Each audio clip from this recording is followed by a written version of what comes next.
Hello everyone, welcome back to our channel My Dream Kitchen. இன்னைக்கு நம்ம My Dream Kitchenல ரொம்பவே சூப்பரான பாவக்காய் குழம்பு கசப்பே இல்லாம எப்படி செய்யறது அப்படினு சொல்லி நம்ம வீடியோக்குள்ள போய் பார்க்கலாம் வாங்க.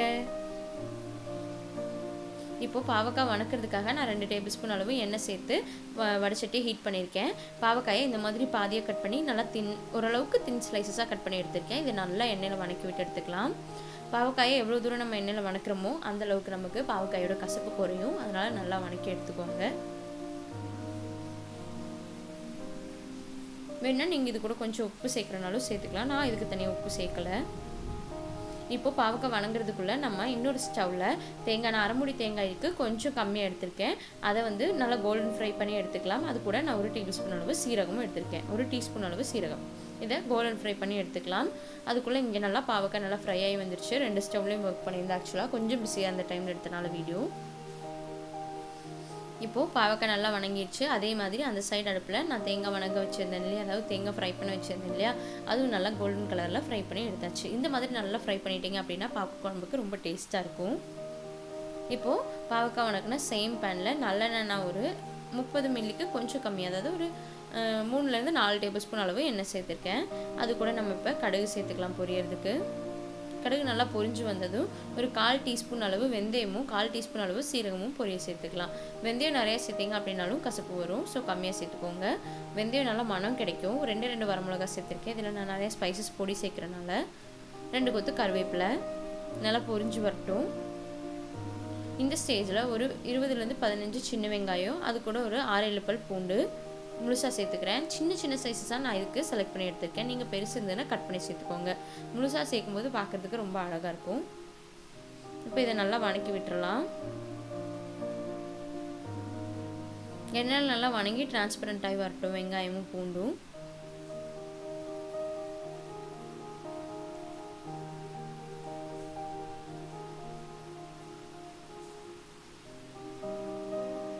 எண்ணெய் கொஞ்சம் எக்ஸஸாக தேவைப்படும் இந்த மாதிரி குழம்புக்கு மட்டும்.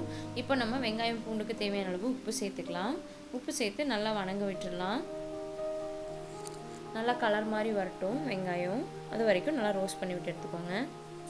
இப்போது நல்லா ஃப்ரை ஆகி வந்துடுச்சு பாருங்கள். இந்த மாதிரி நல்லா தோல் சிவந்து வந்ததுக்கப்புறமா இது கூட நம்ம 2 தக்காளி, அதாவது குட்டி குட்டி தக்காளியாக இருந்தனால நான் 2 எடுத்திருக்கேன். நீங்கள் பெரிய தக்காளியாக இருந்துச்சு அப்படின்னா 1 தக்காளி போதும். தக்காளி சேர்த்து நல்லா வதக்கி விட்டுருங்க. தக்காளியும் நல்லா மசிஞ்சு சாஃப்டாகி வர வரைக்கும் நல்லா குக் பண்ணி எடுத்துக்கலாம்.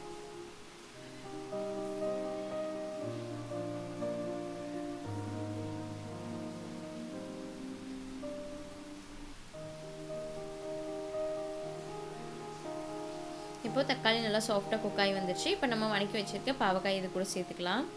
சேர்த்து இந்த தக்காளி வெங்காயம் அது கூட நல்லா மிக்ஸ் பண்ணி விட்டு எடுத்துக்கோங்க.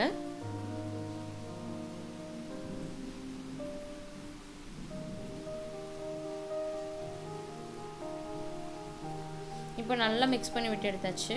இது கூட நம்ம கொஞ்சமாக உப்பு சேர்த்துன்னா சேர்த்துக்கலாம். நான் இது கூட கொஞ்சமாக உப்பு சேர்த்துருந்தேன், அது கிளிப்பில் காமிக்கல ஆக்சுவலாக. இப்போ தக்காளியோடு சேர்ந்து ஒரு 1 மினிட் நல்லா வணக்கி விட்டு எடுத்தாச்சு.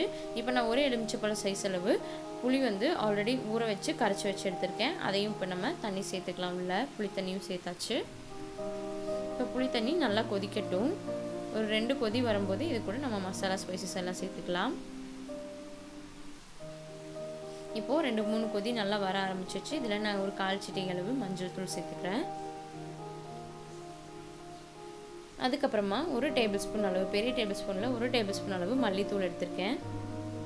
அதே மாதிரி 1 டேபிள் ஸ்பூன் அளவு மிளகாய் தூள் எடுத்திருக்கேன். நல்ல கலர் கிடைக்கிறதுக்காக காஷ்மீரி சில்லி பவுடர் எடுத்திருக்கேன்.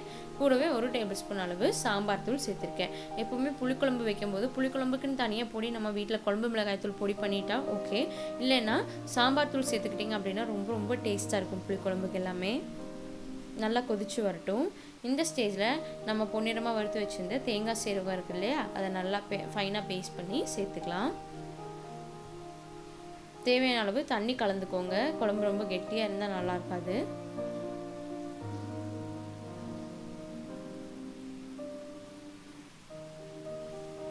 இப்போது நான் இது கூட எல்லாரும் சேர்க்குற மாதிரி ஒரு சூப்பரான ஒரு சீக்ரெட் இன்க்ரீடியன்ட் இது.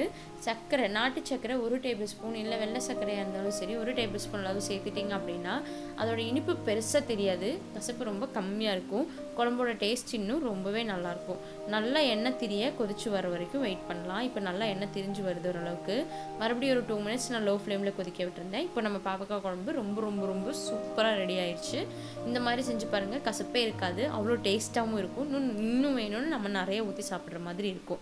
இப்போ நம்ம கொத்தமல்லி தழை தூவி குழம்பு நல்லா கலந்து விட்டுட்டு ஸ்டவ் ஆஃப் பண்ணிடலாம்.